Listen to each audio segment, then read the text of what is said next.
Hello बच्चों, चलिए प्रश्न पढ़ते हैं। प्रश्न दिया है जल के प्रकाशीय अपघटन की क्रिया के पद को समझाइए।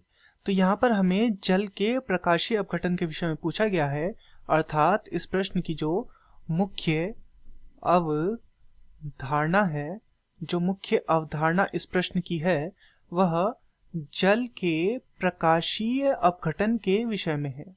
जल के प्रकाशीय अपघटन, तो जल के प्रकाशीय अपघटन के विषय में यहाँ पर हमसे पूछा गया है। तो चलिए देखते हैं कि जल का प्रकाशीय अपघटन क्या होता है तथा यह किस प्रक्रिया में होता है।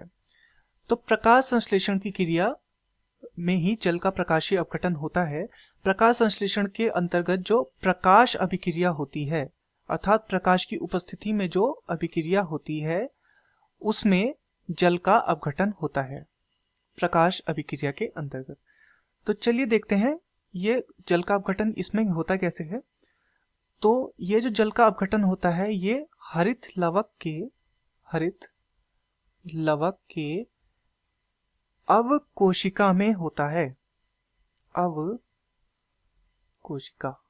अवकोशिका में, ये हरित लवक के अवकोशिका में ये जल का अपघटन होता है। तो ये होता किस प्रकार से है? तो हरित लवक के अंतर्गत वर्ण तंत्र होते हैं, वर्ण तंत्र। तो जो वर्ण तंत्र द्वितीय वाला होता है, वर्ण तंत्र द्वितीय, उसमें क्या होता है कि प्रकाश की उपस्थिति में पर्णहरिम सक्रिय हो जाता है। जैसे ही प्रकाश पड़ता है तो पर्णहरिम सक्रिय हो जाता है। पर्णहरिम जो होता है वो सक्रिय हो जाता है।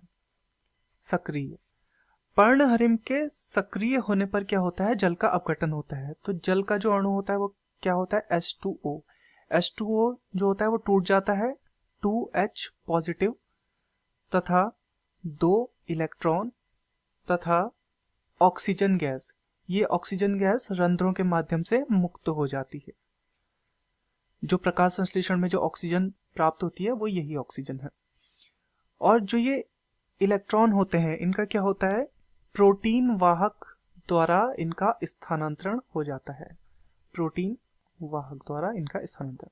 तो चलिए अपने प्रश्न की ओर चलते हैं। प्रश्न में हमसे पूछा गया था जल के प्रकाशीय अपघटन की क्रिया के पद को समझाइए। तो जल का प्रकाशीय अपघटन प्रकाश संश्लेषण की प्रकाश अभिक्रिया के अंतर्गत होता है, जो कि हरित लवक की अवकोशिका में संपन्न होता है। हरित लवक में वर्णतंत्र द्वितीय के अंतर्गत यह होता है। जब प्रकाश पड़ता है तो पर्णहरिम सक्रिय हो जाता है तथा इसके अंतर्गत जल का अपघटन हो जाता है तथा ऑक्सीजन मुक्त होती है जो रंध्रों द्वारा बाहर निकल जाती है। मैं आशा करता हूं आपकी यह समझ में आया होगा। धन्यवाद।